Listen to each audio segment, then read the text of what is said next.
Welcome to The Strategic Leader, the podcast for people-focused leaders who want to think, act and feel more strategic.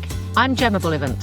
And I'm Fee Craig. In this series, we're tackling the big, hairy questions shaping the world of work and exploring how to respond with strategic clarity, not just strong opinions.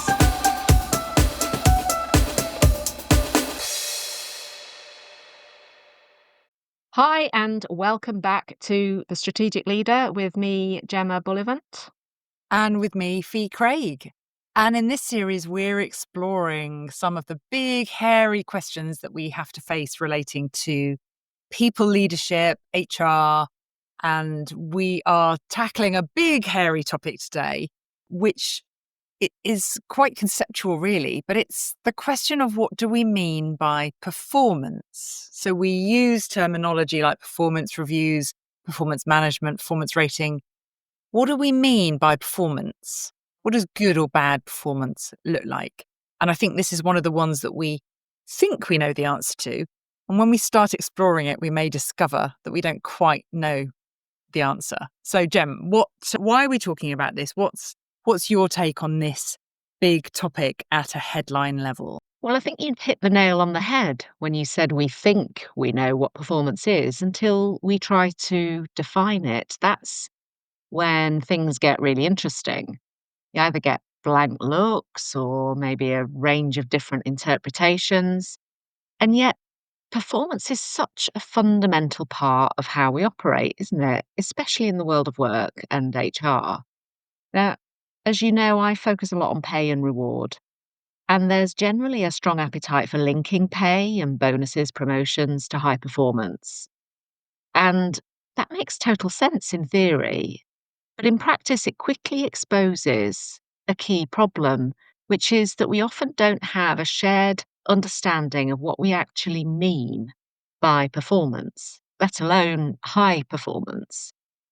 And yet, there are organizations who use rating systems, as we talked about in the last episode, or perhaps have ways of defining expectations in terms of frameworks or objectives. But even then, I find that we're not always aligned on what good looks like or how we measure it fairly and consistently.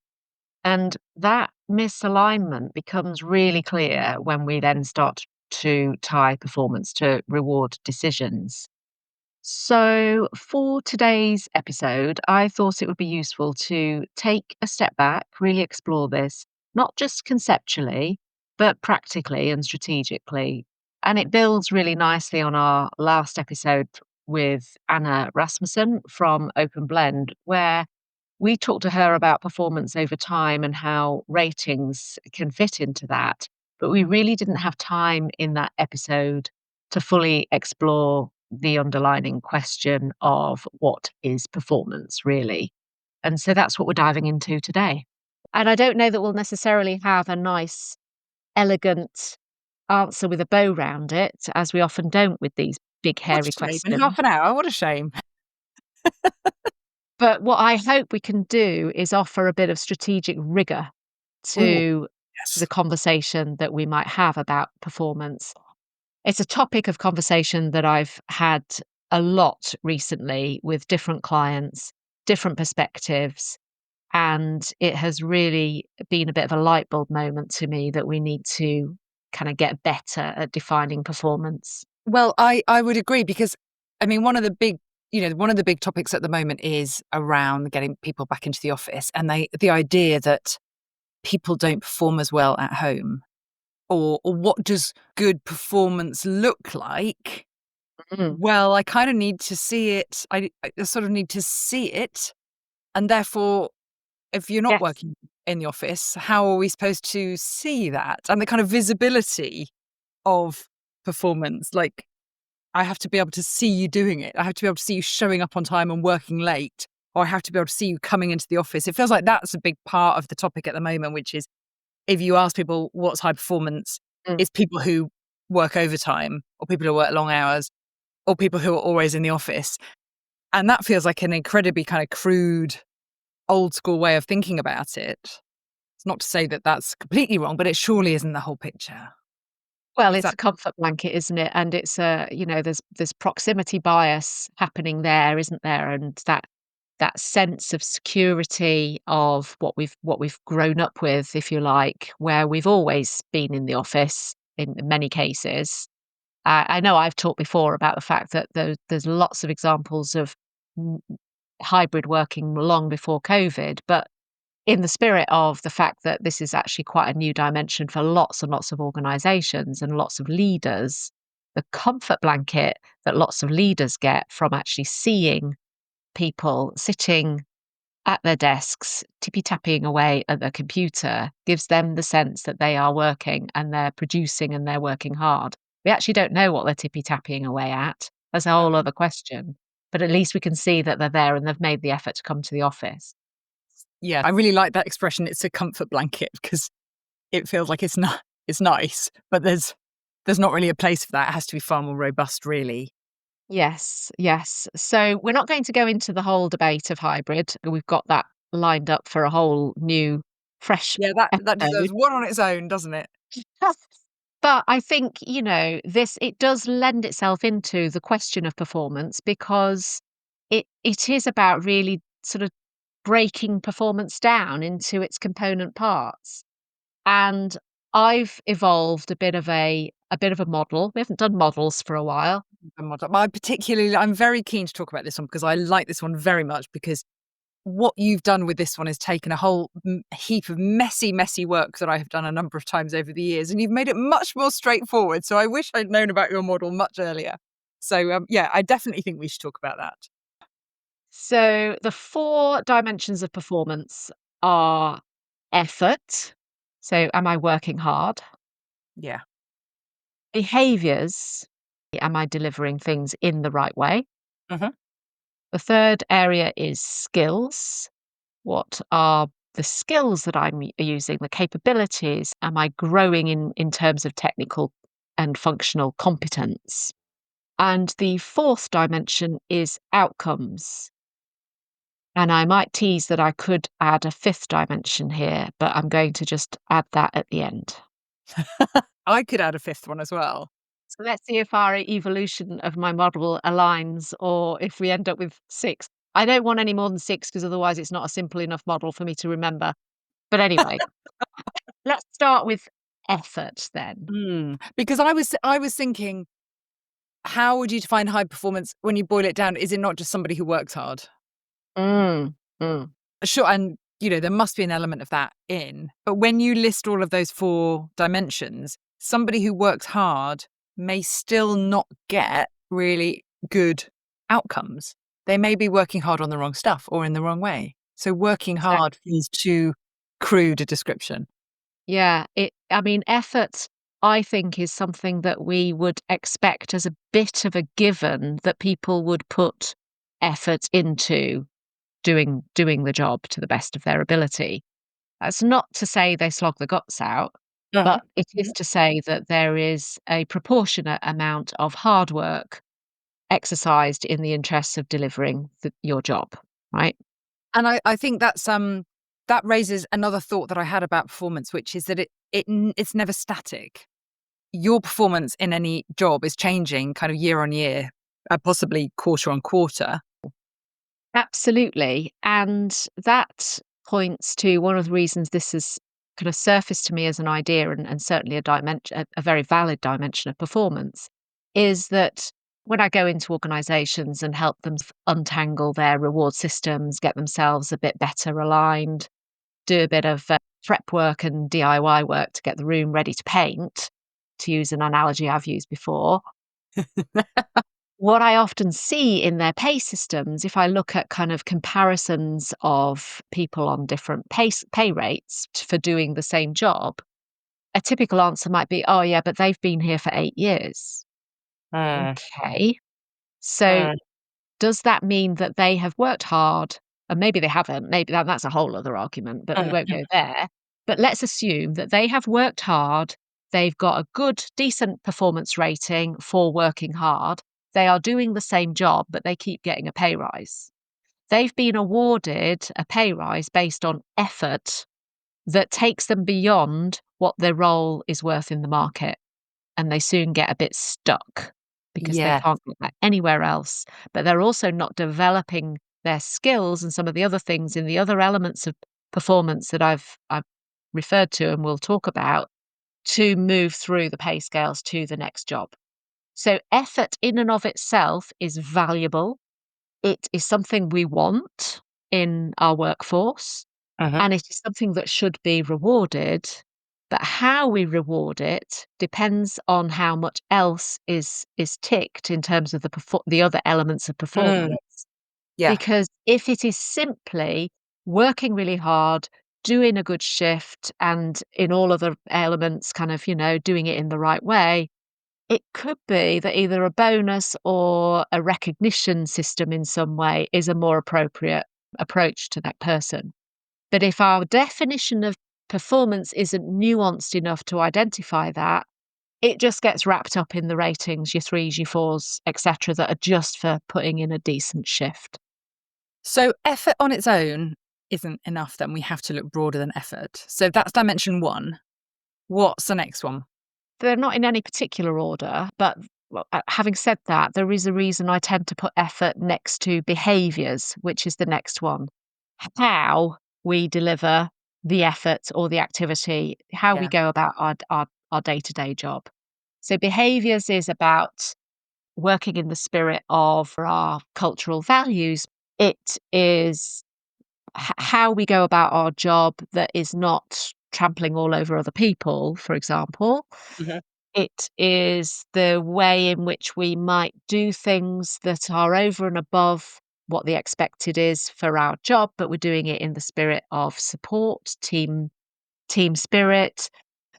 It's taking the new joiner under your wing and just doing that because that's the right thing to do, and it's those sorts of behaviours. It's the sorts of things that you see that you can absolutely recognise, but are quite difficult to systematically include in sort of performance rating systems. Yes, and I mean, I do a lot of work on organizational values, and that very much sits in here. That idea of not treading on other people. Maybe I'm succeeding, but I am creating merry hell for all the people around me and in neighboring teams because of the way that I'm approaching that. And to your point about it being quite hard to kind of quantify some of these behaviors, it's that idea that we can all recognize and see somebody. This is one of the expressions I like to describe it as a radiator or a drain.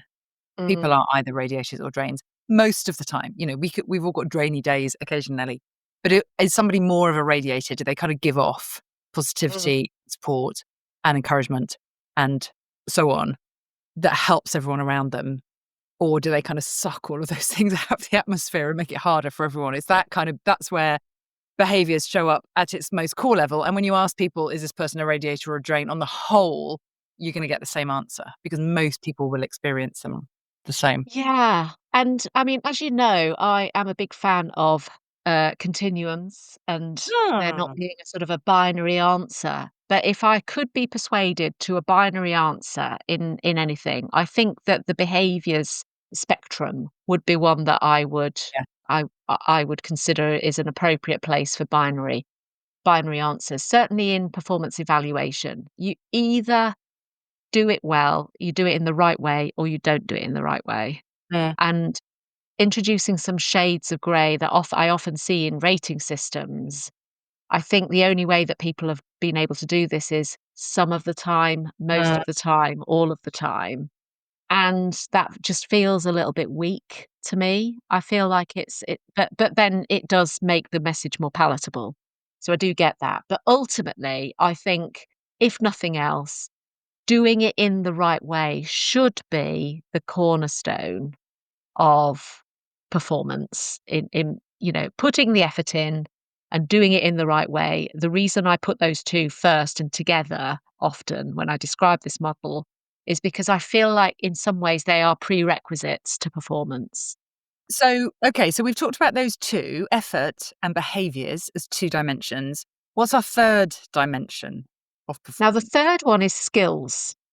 And Yeah. the reason I put this into its own bucket is that skills is where we start to really unlock performance in the context of the technical competence that you have in your job. So if we get more skilled in what we do, in whatever it is that we're doing, we are technically moving ourselves up that career ladder and getting ourselves ready for promotion. So for me, skills has to be a real separate lens to behaviours, and often it gets really muddled into competency matrices and all sorts of things like that. But skills for me has to be something that is grown to the extent that you then become ready for the next role or a bigger version of the role that you are currently occupying.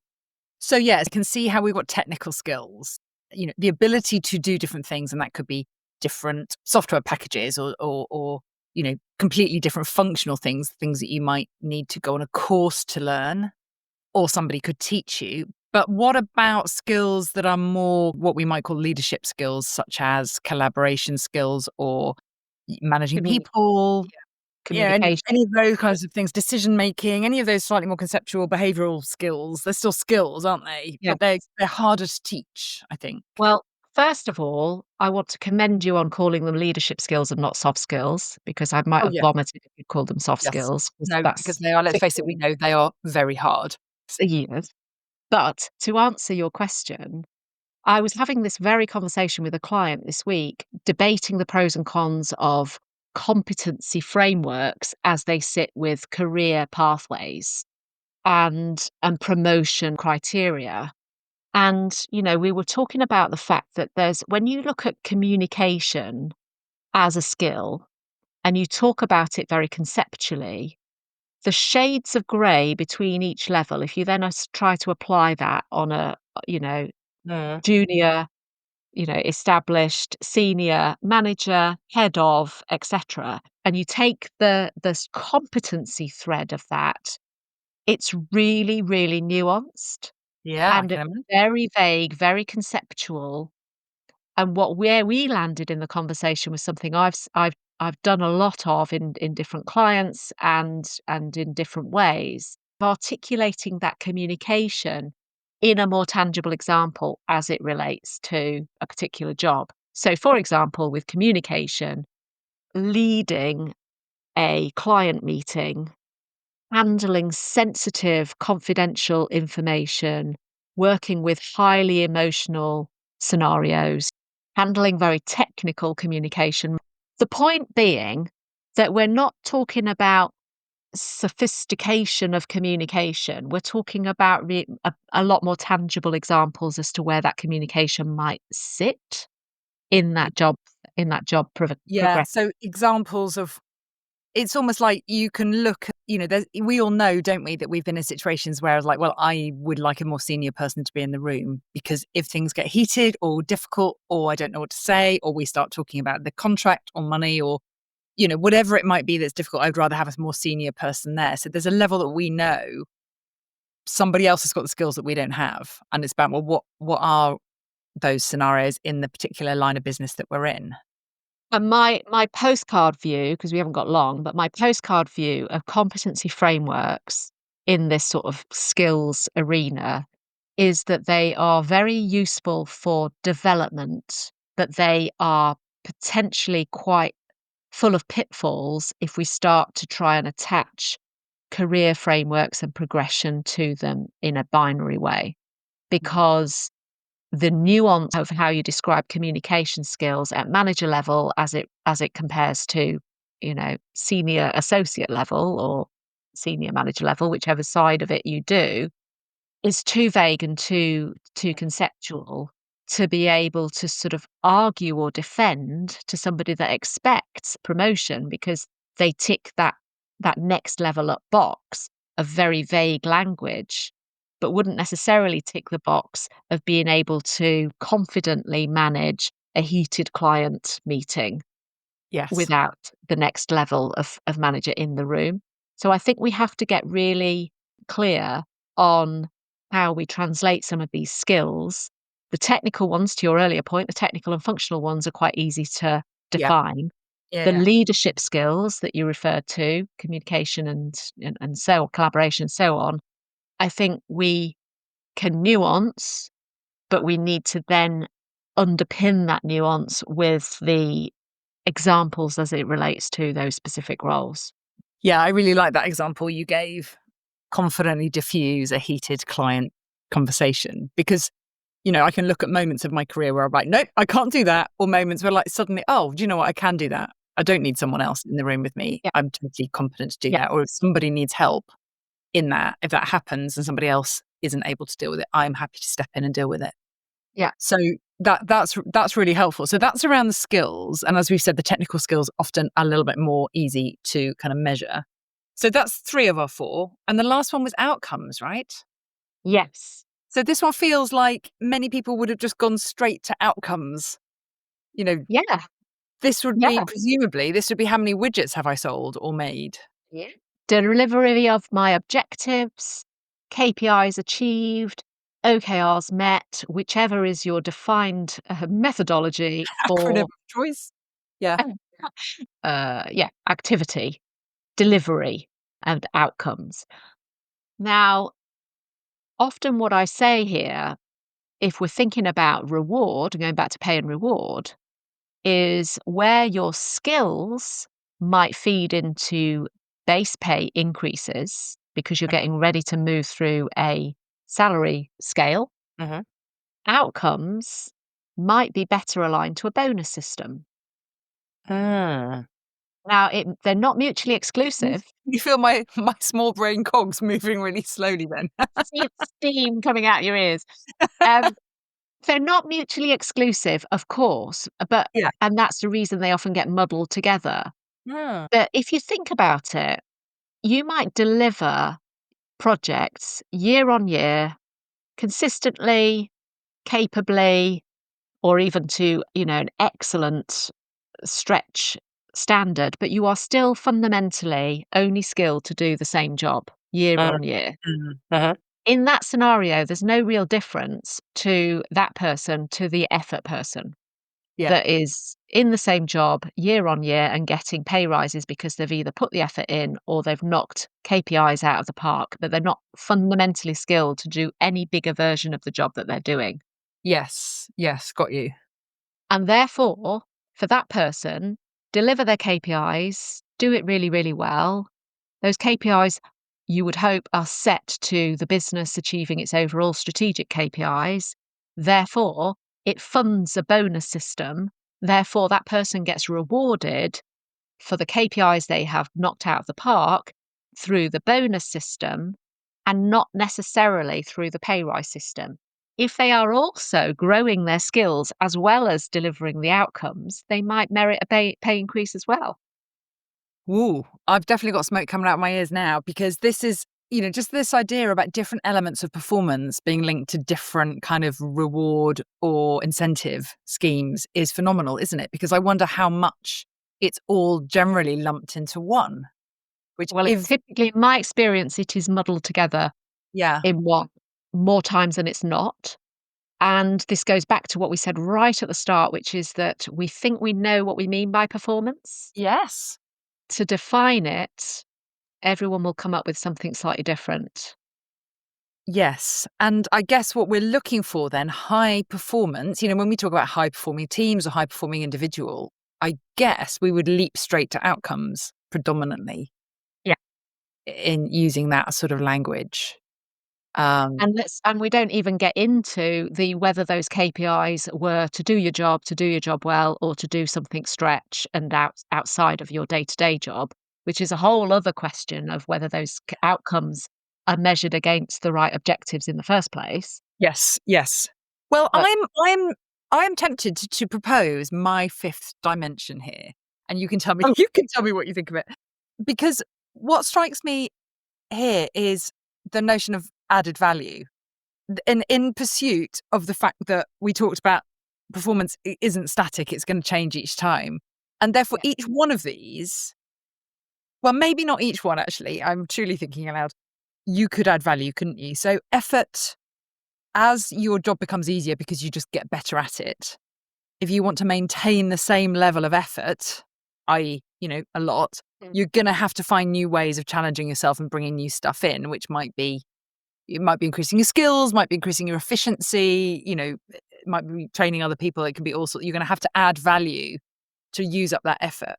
Behaviors, this is the one where I'm not sure how you add value in terms of behaviors other than just totally role modeling, which is kind of what we're aiming for anyway. So I reserve the right to think this doesn't work necessarily for behaviors. Skills, constantly adding value to your skills in terms of constantly getting better at, and getting better at those, adding new things in, being able to do new things, Mm. adding new competencies. It feels like you should be constantly moving on the skills one.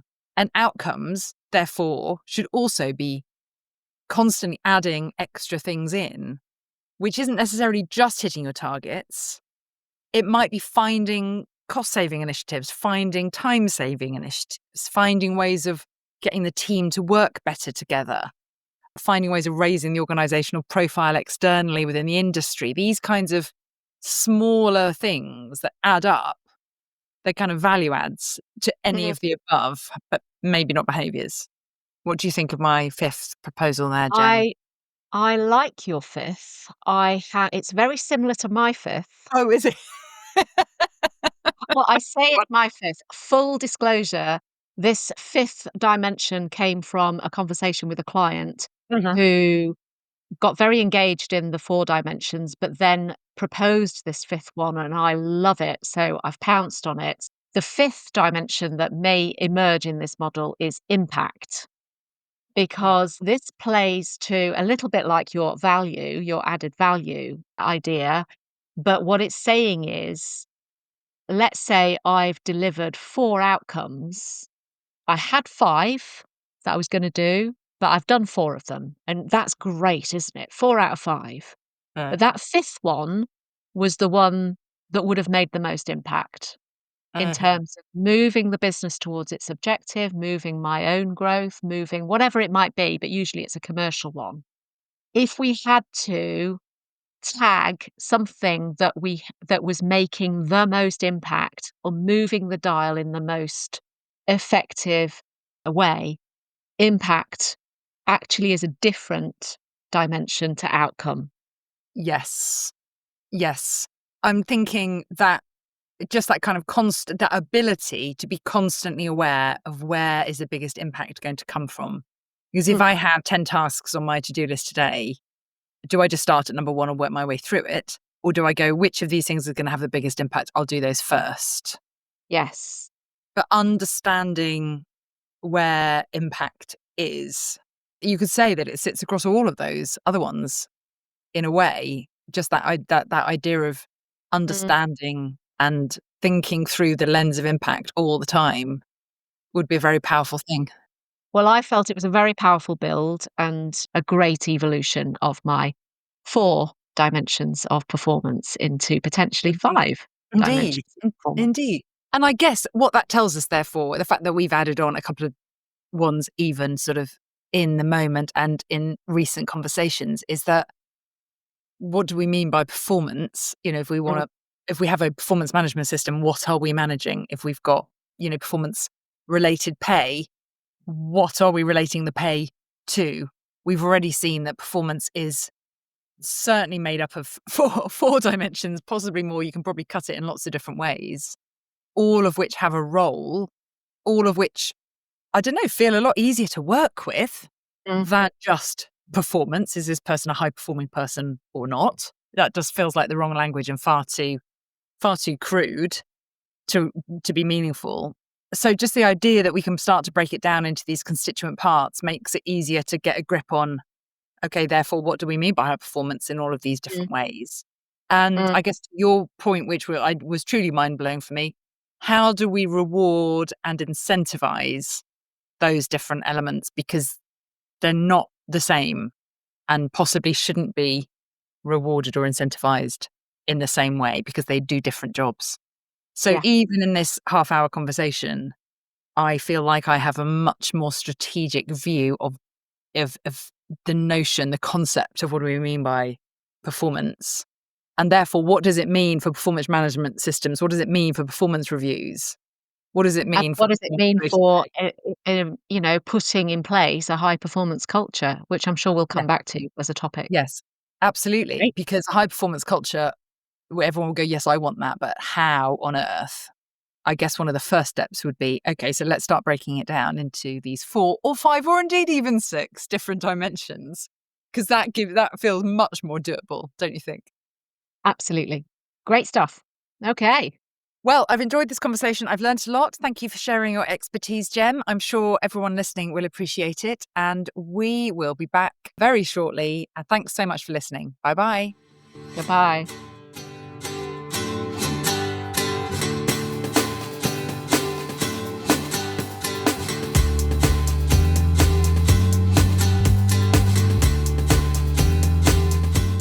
Thanks for listening to this episode of The Strategic Leader. We'd love it if you could subscribe or maybe share with a colleague or just leave us a quick review.